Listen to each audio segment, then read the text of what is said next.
There's always been a time in our lives where we've needed public transport. Whether you ride it every day, or just lost your license for drunk driving, we can all agree buses are the ultimate savior for getting around.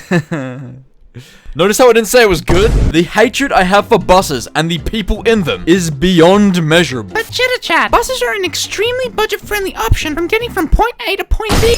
But you guys might be thinking, why is this random paper guy talking shit about buses? Well, my friend, I've had my fair share of terrible public transport moments. Fights with bus drivers, fights with students, getting punched by, I don't know if I can tell that story, maybe at the end. But to get to the core of why I hate them so much, we need to go back to the first and only time I ever used a bus. This story starts off when I was really young, last year. And let's just say, when God was cooking up this day, he was throwing in a little bit of this, a little bit of that. This guy was freestyling. First of all, the whole reason I was going on a bus was because the week prior, some dude drove into my front yard and smashed into the side of my car. Which means until I got a replacement car, I had to live as a degenerate bum. So if there's any way of me having any sort of life, I needed to rely on public transport to get around. Now, on this particular day, I wanted to visit my mate, John. See, there's just one little problem with that. This guy lives 1 hour away from me, which means taking a bus there is gonna take 3 times as long. But me being the absolute baller of a friend, decided I'm just gonna rip the band-aid off and just take that 3-hour trip. So I go in, scan my bus card, sit my ass down, and now begins the waiting game. What's the best way I could possibly pass through?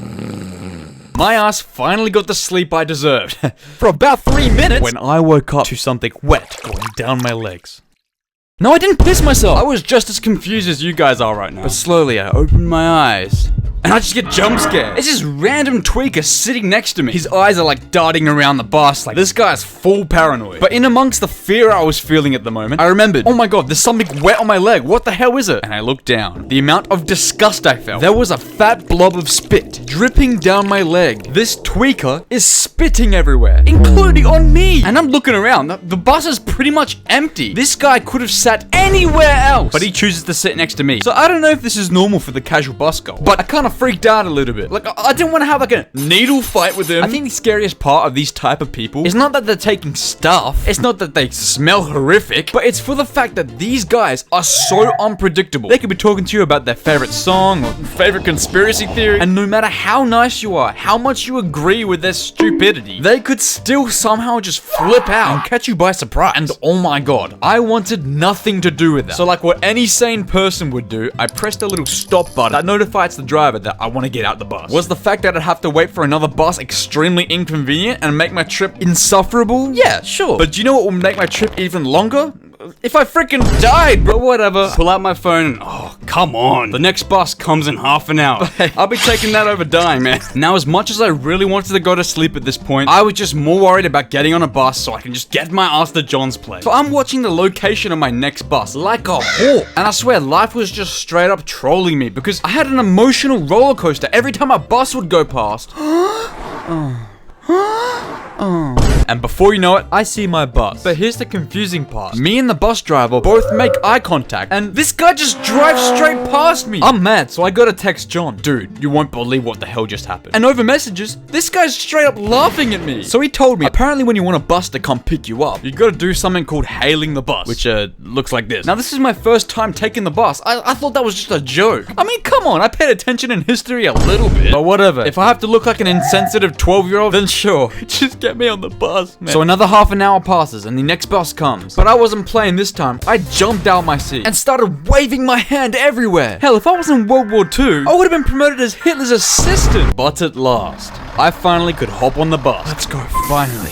However, just before I could get on, I hear this weird noise. And I'm thinking, what the hell was that? The sound's coming from the bus, so I'm like, hell no. I was just on a bus with a tweaker. I'll take my chances and wait a little more if it means I can have a safe bus trip. But just as I'm thinking that, I just see the bus driver grab the dude that was making the noise, kicked him off the bus, and drove off. Wait, hold up a second. I just missed my bus just for the bus driver to throw him out with me. So I'm looking at this dude. He's holding out his bus card to me and continues to make these weird noises. So I'm pretty sure this guy just didn't speak English. Or he was just really high on something. something. But I was genuinely concerned for him. Like, I wanted to help him. I was kind of saying to him, like, oh, hey, dude, you need any help? Like, what's wrong with your bus card? But I don't know if he didn't understand me or I wasn't understanding him. Because this dude gets up close and personal with me and hurls a fist straight towards my face. Hold up. What the hell just happened? Now, even though there wasn't many people present at the moment, whoever was there was looking at me. Now, I know I was bad for thinking this, but in my head, I'm like, fuck, man. Am I supposed to punch him back? Like, seriously, what do I do in this situation? If it was literally anyone else, I'd be throwing hands. But I don't want to find out that this guy ended up being special needs because I'm gonna feel terrible. So I just have to take it like a good boy, man. Like, my main concern wasn't being punched in the face by this random dude. It was the fact that, like, who would let him be out in public on some serious shit? Someone like that being out in public alone is a danger to other people and also himself. Imagine if he did the same thing to a kid.